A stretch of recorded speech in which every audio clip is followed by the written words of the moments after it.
Hi, thanks for joining me. I'm Lori Farfaglia, host of the Arts and Entertainment Showcase here on Lakefront TV.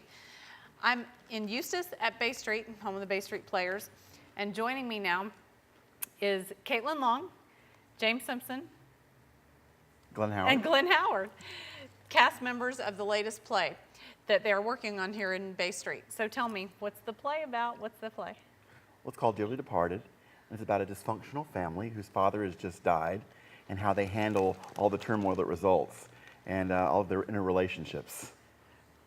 Tell me about your character, what you've got going on. My character is Ray Budd, and I'm, I guess, the oldest son.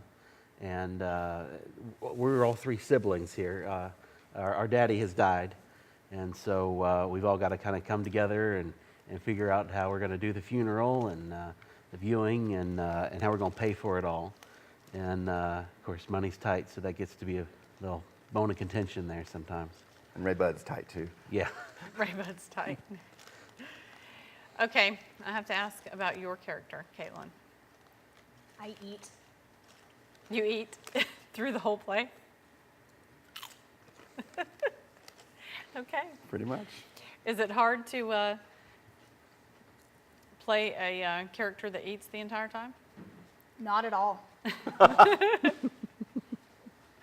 Not at all. Okay, well, we'll move on while Delightful eats a little bit. Tell me about Bay Street here. What do you like about being on the Bay Street stage? I like the environment here. It's a very family-friendly group. Everybody gets along so well together. I think the production values are really high, and I just enjoy performing here for this community. Is this your first time on this stage? No, I've been on here quite a bit, actually.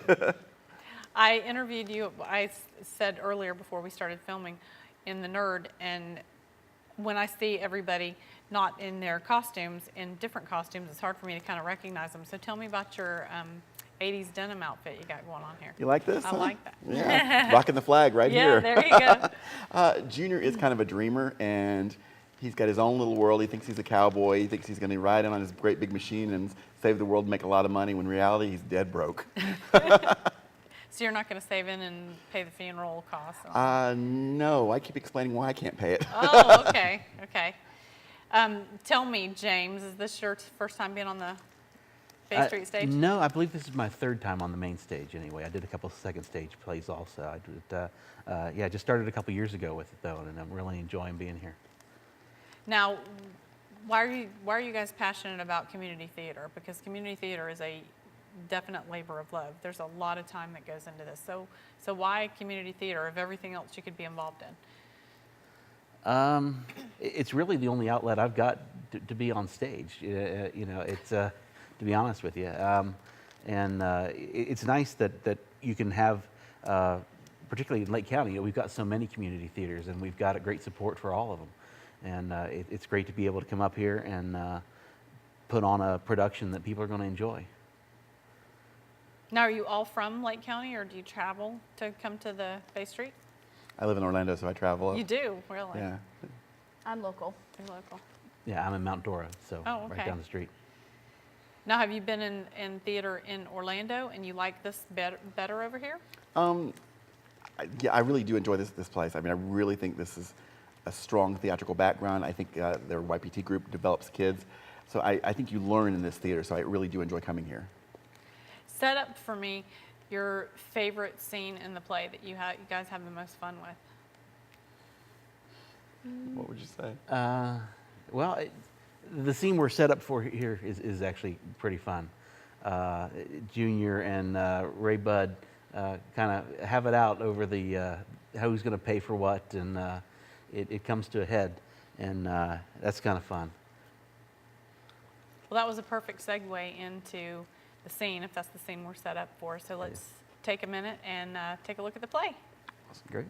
Mama, you see anything that strikes your fancy? Who knew there were so many different kinds of caskets? I liked the sportsman. Who asked you, Satan? This is Raynell's decision. It's nice. They're all nice. Oh, it don't matter. What do you mean it don't matter? Of course it matters. What do you want to do? Put him in a pine box? Of course she doesn't. Corn dog, Mama Ray? Thank you, Lucille. I like the diplomat. Was awfully nice. It Looks real good. It looks real sturdy. Well, hey, Junior, how's Suzanne feeling? Oh, well, she's doing a little bit better, I guess. She just gets these sick headaches sometimes. Oh, how awful. Corn Dog Junior? Thank you, Lucille. So did y'all decide anything yet? No, Mama's just looking over a few models. It's so difficult to choose. What do you think, Junior? Well, I think we ought to go with the gentleman farmer. You do, huh? Yeah. It looks real pretty. What do you think, Ray? I think it looks a little pricey. Oh, maybe you're right. Oh, no. I don't want you thinking like that. Now, our one and only daddy has just died, and we got to do everything the right way. Now, and we're not going to think about money at a time like this, Mama. I went down to the pews this afternoon, and I told Cecil we want everything first class all the way. No skimping on the flowers and nothing. Money was no object. Ray Bud, do you want to help me in the kitchen for a minute? No, I think I'd like to hear Junior's thoughts on the matter. Now, what were you saying, Junior? Well, I was just saying how Mama shouldn't worry about any of this, that we're going to take care of everything, and we're not even going to worry about how much it costs. No. This is what family is for, Mama. And when Daddy makes that last long trip up the hill to the family plot, and we're all standing there saying our last goodbyes, we're going to be able to hold our head up high, to say we did our best, to know we went the extra mile. We gave until it hurt. And he would not have done less for any of us. And you all know that's true. Mama, this is a time to remember that someday each of us in turn will be taking that last long trip to our final resting place. Some of us are going to be getting there a little sooner than we think, Junior. Well, hello, Suzanne. How you feeling, honey? Oh, a little better, I guess. Are the children driving you crazy? Oh, no, honey. We locked them out of the house. Good. Lucille, could I borrow one of your nerve pills? I left mine at home. Oh, sure, honey. I'll be right back. Now, you shouldn't be standing up, sweetheart. Come on here, sit down. There we go. Right there. Now, oh, would you like a corn dog, baby? Might make you feel a little bit better. Chee, chee, chee. Here comes the train. No, as much as I'd like to, I think I just vomited up. I'm sorry you're feeling so bad, Suzanne. Oh, Mama Ray, it's me who's sorry. You know I love Daddy Bud just like he was my own father. And I know how it feels to watch something that you love shrivel up and die right in front of you. I just feel so bad about it. That's awful sweet of you. Here you go, honey. I brought you two. Thank you, Lucille. You're a comfort. Listen, honey, you should be going back to bed. You're going to feel better in just no time at all. I really doubt it, Junior. What was that? Did I drop something? Here it is. I believe you dropped your earring, honey. Oh, no. This isn't my earring. I would never wear anything so cheap and tawdry looking. This must belong to some other woman. I'm just going to hang on to it, though, because I'm sure it belongs to somebody that I know. And I'm sure if I think about it long enough, I'm going to remember where I've seen it. Come on, sugar. Let's get you to bed before them pills kick in.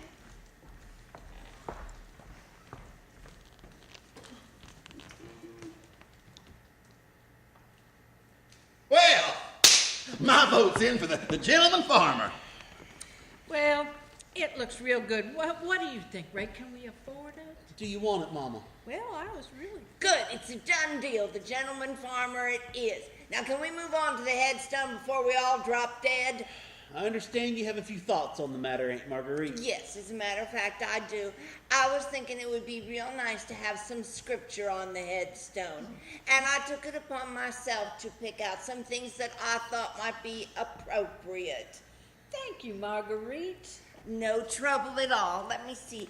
The first one here is from Psalms chapter 6, verse 5. For in death there is no remembrance of thee. In the grave, who shall give you thanks? Well, that's cheery. I don't know, Marguerite. It does have kind of a sad feeling to it. You got anything else? Well, I'm sorry you all didn't appreciate that. Personally, I thought it fit the bill. This one here is from Ecclesiastes.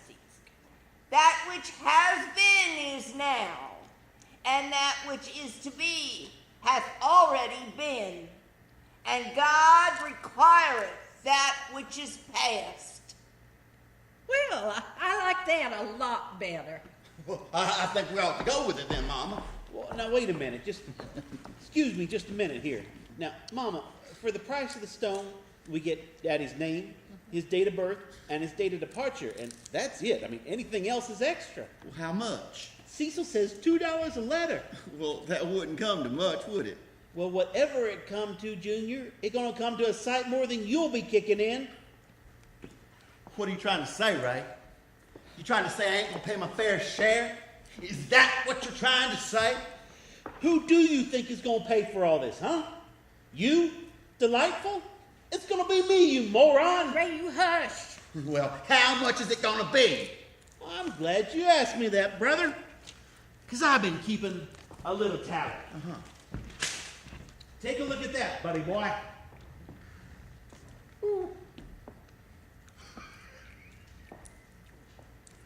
Well, I mean, Ray, you know I'm gonna pay you back as soon as I get the money. Oh, great! Oh, Cain and Abel! You want a piece of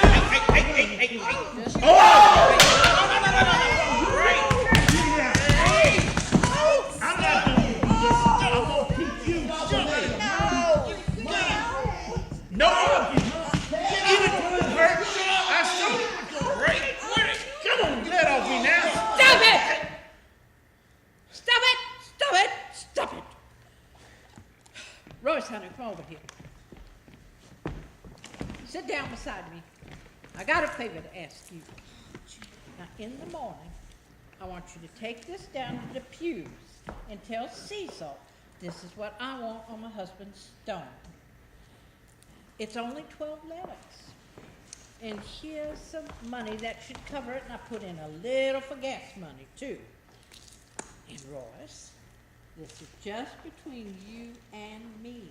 Do you understand? Yes, ma'am. Good.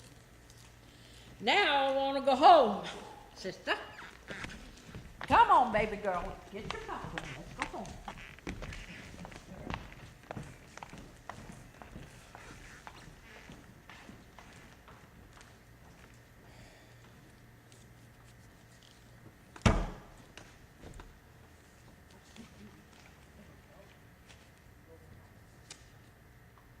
Mean and surly. Joining me now are two characters, and I do say characters, Liz and Charlotte from The Dearly Departed. Welcome. Thank you. So tell me about your characters. I am Raynell, the mother of the 3 children. My husband dies, and we bring the family together to bury him. And as I think you've met my children, I have Ray Bud, who's the oldest.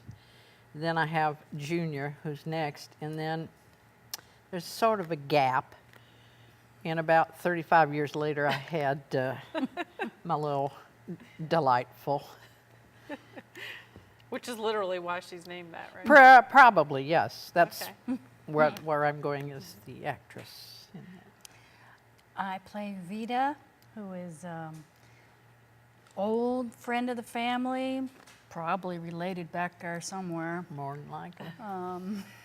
And we come for the visitation. I bring my husband Norval, who has a lot of physical issues, which I have to enumerate in great and excruciating detail for anybody who would like to stand there long enough to listen to it. And that would be me. They're 2 great parts, though. I enjoy working with Liz. I've worked with her before, and we have a good time. Yes, because we're And very that's silly. Yes, we get to be. Have you been in plays here at Bay Street before? Yes. Yeah. So tell me, when you're getting ready for a play like this, do you look at the schedule for the season and say, hey, that's what I want to try out for? Or when you come in, you have no clue what part you're going to end up with? I was totally clueless, but that's normal. I think you probably. I was pretty clueless. I had read the first act, and I hadn't gotten around to reading the second act. And That's what you're thinking. and Joel, the creative consultant for the theater, said, "You know, you really ought to go read for that." And I said, "Okay." So I Yes. did. And He- that's how it happened. He talked to me too about reading. So. Now, have either of you seen the play, The Dearly Departed? Nope. I had no So idea. you don't No. prepare yourself by reading the play or the book or.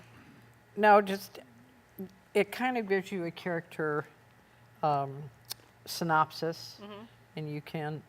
I drew off family, unfortunately. Yeah, I did too. Don't confess which ones. No, well an they're amalgam. gone. I can, but it's very funny, very funny. Yeah, you laugh out loud reading it. We were laughing out loud at the read-through, the first rehearsal. Everybody was just falling out of their chairs because it's just so funny and so real. It really is very. I'm real. probably the most serious of the entire bunch. The thread that kind of pulls it and Pulls it pushes all together? Yeah. That I'm glad you mentioned that, because that for people who are watching and might not be familiar with how the whole community theater and putting on a play comes together, you literally sit down and read through everything the first time, right? Tell me a Yes. little bit about that process. Well, your first rehearsal is usually a read-through, and the whole cast comes together, and they just simply read the script. Sometimes you do that more than once, but always at least that first time, everybody comes together and reads through it once, and everybody sort of gets an idea of every. Sometimes that's the first time people have met each other. Yes. And then from that point, you start doing your blocking rehearsals, and eventually you Hopefully remember your lines. get off book. And Now, after you come together for a play like this, do you kind of everybody goes their separate ways when it's over with? Are you these are friends you've made for life after going through an experience yeah, like Yeah, this? sometimes. they're lifelong friends, yes. Yeah. And there's a great community theater in Lake County, and we all kind of matriculate to all the theaters. Cross-pollinate. Yeah, that's it. So it's a very wonderfully huge community, and we all just love to hang out with each other. Now, how long have you been acting? I thought you'd never ask. No. I started on the stage when I was 4. Wow. I won't go no further. About 20 years ago or so. Yeah, I think that was it. This is my hair. What about you? I see your wrinkles painted on. Yeah, well, I started when I think I was my first play when I was 13 or 14, and that was several decades ago. Once it gets in your blood, it kind of stays with you, right? Yes. Yeah, I think it does. Now, if people are interested in coming to see the play here at Bay Street, tell them when the dates are that it's running. It's going to open this Friday, which is April 12th, and it will run for 4 weekends. The closing date is May 5th, which is a Sunday afternoon. We have one Wednesday night performance and one Saturday afternoon, which is, I think, the last weekend. The 4th, yes. Now, if people want to get tickets and want to contact the box office, can you tell us what that number is? The phone number is area code 352-357-7777, or they can book online at the website, Bay Street Players, all spelled out, baystreetplayers.org. Okay, well, great. Well, I appreciate you both joining me, but we're going to take a break and take a look at a little bit more of the play. Okay. We sure were sorry to hear about Bud. Oh, thank you, Vita. Normal's looking better than he did the last time I saw him. Well, he's got his good days and his bad days. Ain't that right, Norval? That's real good, What did he Norval. say? I believe he said the corn eats Minnie Miles. That's real good, That's Norval. real good, Norval. Norval takes a little walk through the garden every once in a while, if you know what I mean. Well, so how you been, Vita? I haven't seen you in so long. Oh, not so bad, I guess. Still managed to get out of services on Sunday and going to Timpson every Wednesday for Norval's dialysis and get his prescriptions filled. And the doctor's got him on these new liver pills. They working out a lot better. Ain't that right, Norval? Norval?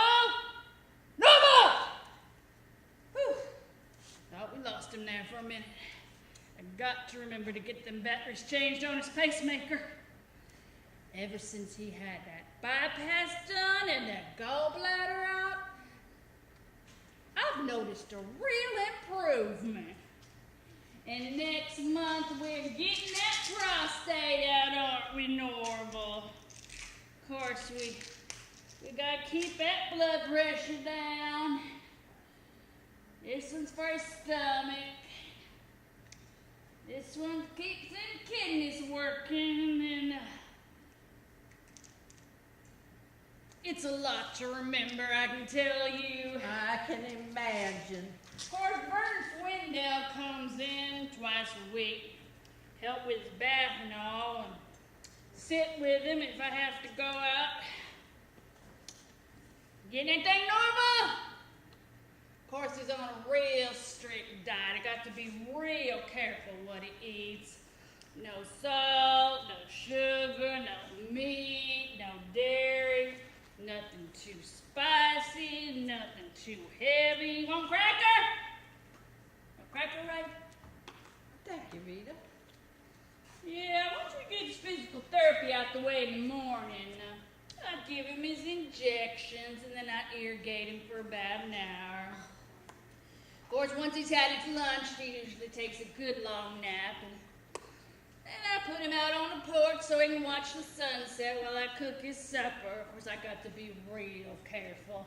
Got to talking on the phone one time, left him out there for over an hour. Skeeters like to eat him up. Of course, supper being the big meal of the day, there's no telling if he's going to be able to keep it down or not. Of course, after his evening medications, he usually goes right off to sleep. Of course, I don't get too much rest myself since I got to get up and turn him every couple hours. Well, you're just lucky to have him. I know. What's that, honey? Okay. What is it? I don't know. It sounded like something about Debbie Reynolds. Oh, that's That's good, good. Norval. That's real good.